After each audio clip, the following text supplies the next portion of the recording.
बच्चों, हम अपनी पिछली कक्षा से जीव विज्ञान कक्षा 12वीं के अध्याय 1 जीवों में जन्म के प्रश्न उत्तरों पर बात कर रहे हैं। पिछली कक्षा में हमने 5 प्रश्न और उनके उत्तर देखे थे। अब उसी क्रम को आगे बढ़ाते हुए अपनी इस कक्षा में हम लेने जा रहे हैं अपना अगला प्रश्न। अलैंगिक तथा लैंगिक जनन के मध्य विभेद स्थापित करिए। कायिक जनन को प्रारूपिक अलैंगिक जनन क्यों माना गया है? ठीक है, तो सबसे पहले तो अंतर देख लेते हैं कि अलैंगिक और लैंगिक जनन में क्या अंतर है। तो देखिए, अलैंगिक जनन में एक ही जनक भाग लेता है, जबकि लैंगिक जनन में 2 जनकों की आवश्यकता होती है, जिन्हें क्रमशः नर और मादा से पहचाना जाता है। अलैंगिक जनन में युग्मकों का निर्माण नहीं होता है, अतः अर्धसूत्री विभाजन भी नहीं होता है। केवल समसूत्री विभाजन द्वारा ही संतति का निर्माण होता है, जबकि लैंगिक जनन में युग्मकों के निर्माण हेतु अर्धसूत्री विभाजन आवश्यक होता है।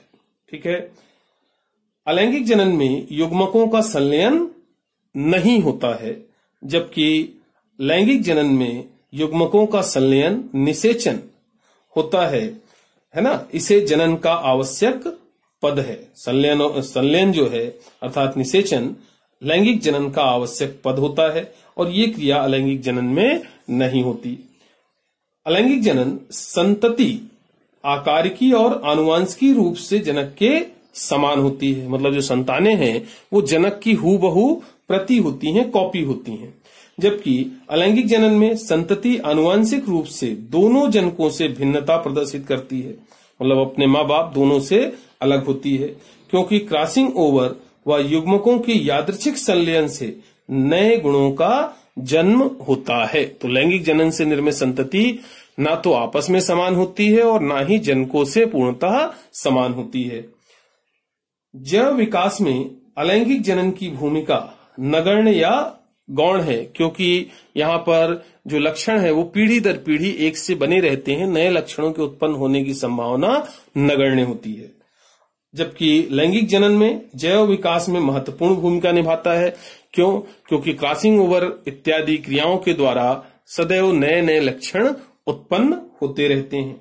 ठीक है, आगे बात करते हैं। कायिक जनन को प्रारूपिक अलैंगिक जनन माना जाता है, क्योंकि इसके 3 कारण हैं। पहली चीज, कायिक जनन में एक ही जनक भाग लेता है। दूसरी चीज, संतति आकारिकी और आनुवांशिक गुणों में जनकों के बिल्कुल समान होती है। तीसरी चीज, युग्मक निर्माण व संलयन नहीं होता है, अतः अर्धसूत्री विभाजन तथा निषेचन भी नहीं होता है। न तो अर्धसूत्री विभाजन होता है और न ही निषेचन होता है। अगला प्रश्न लेते हैं। कायिक प्रवर्धन से क्या समझते हैं? कोई 2 उपयुक्त उदाहरण दो। बहुत आसान है। किसी पौधे के वर्धी भागों मतलब जैसे जड़, तना या पत्ती आदि द्वारा नया पौधा तैयार होना, नए पौधे का बनना कायिक प्रवर्धन कहलाता है। यह अलैंगिक जनन का एक जो ये कायिक प्रवर्धन है, यह अलैंगिक जनन का ही एक रूप है, जिसमें पौधे के केवल वर्धी भाग भाग लेते हैं। मतलब जड़, तना, पत्ती आदि।